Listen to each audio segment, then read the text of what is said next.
আজকে আমরা 200 টাকা পাইলে আমরা ইসলামটাকে ছেড়ে দিই, ইসলাম ইমানকে পুরো বিক্রি করে দিই। এমন আছে কিনা বলেন? অনেক আলেম আছে শুধুমাত্র কিছু টাকার লোভে নিজের ইমানটাকে পর্যন্ত বিক্রি করে দেয়, ঠিক কিনা বলেন?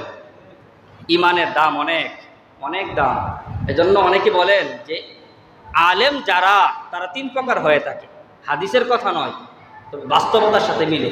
আলেম 3 প্রকার, একটা হলো সরকারি আলেম, আরেকটা তরকারি আলেম, আরেকটা হলো দরকারি আলেম। এই 3 ধরনের আলেম পাইবেন। এক ধরনের আলেম পাইবেন সরকারি আলেম, যে সময় যে সরকার থাকে তাদেরই 5 গোলাম হয়ে থাকে, ঠিক কিনা বলেন? দেখবেন সব সময় প্রত্যেকটা সরকারের পাশে এমন কিছু মোল্লা মৌলবী দেখবেন টুপি পরা আছে, ওরা সরকার যা বলে ওটাকেই তারা প্রমোট করতে থাকে, কোরআন হাদিস থেকে বিভিন্নভাবে অপব্যাখ্যা করে বুঝাইতে থাকে। এমনকি আমাদের ভারতবর্ষের একজন বাদশা ছিল, বাদশা আকবর, যে নতুন দিন প্রচার করছিল। বাদশা আকবর দিন এলাহি নামে, তার কালিমা ছিল ভিন্ন, সালাম ছিল ভিন্ন, পুরা একটা নতুন ধর্ম সে প্রবর্তন করেছিল। ওই তার ধর্মের প্রবর্তন করছিল ওই সময়কার সবচেয়ে বড় কয়েকজন মুফতি মিলে, নাউজুবিল্লাহ বলেন।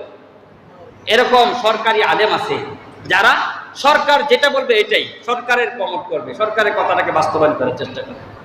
আরেক প্রকার আলেম হলো তরকারি আলেম, যারা যেখানেই বলবে, গানের অনুষ্ঠানে বললে সেখানে গিয়ে দোয়া করে, সিনেমা উদ্বোধন করার দরকার হলে সেখানে গিয়েও দোয়া করে দেয়। টাকা 100 টাকা পাইবে, তো সে হারাম হোক হালাল হোক, যেটা না জায়েজ হোক না জায়েজ হোক, সেখানেই তাকে পাওয়া যাবে, ঠিক কিনা বলেন?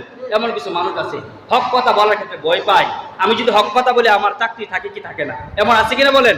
এমন অনেক মানুষ আছে, ওরা হলো তরকারি আলেম। আরেক প্রকার আলেম হলো দরকারি আলেম, যারা কুরআন হাদিসের কথাগুলো, সঠিক বাস্তব কথাগুলোকে মানুষের কাছে প্রচার করে।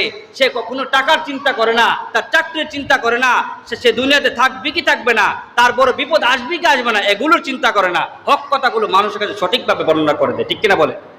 এজন্য হক্কানি আলেম, হক আলেম, দরকারি আলেম আমাদের দরকার। যদি এই আলেম দুনিয়াতে থাকে, ওনাদের মাধ্যমে কোনো ধরনের অন্যায় কাজ হবে না। সবসময় হক বাতিলের বিরুদ্ধে আপোষহীনভাবে বক্তব্য দিয়ে দেবে। রসুল সাল্লাল্লাহু আলাইহি সাল্লামকে এত লোভনীয় প্রস্তাব দিয়েছে, এরপরেও আল্লাহ রসুল এই প্রস্তাবগুলোকে গ্রহণ করে নাই, বলে দিয়েছেন কখনোই সম্ভব নয়।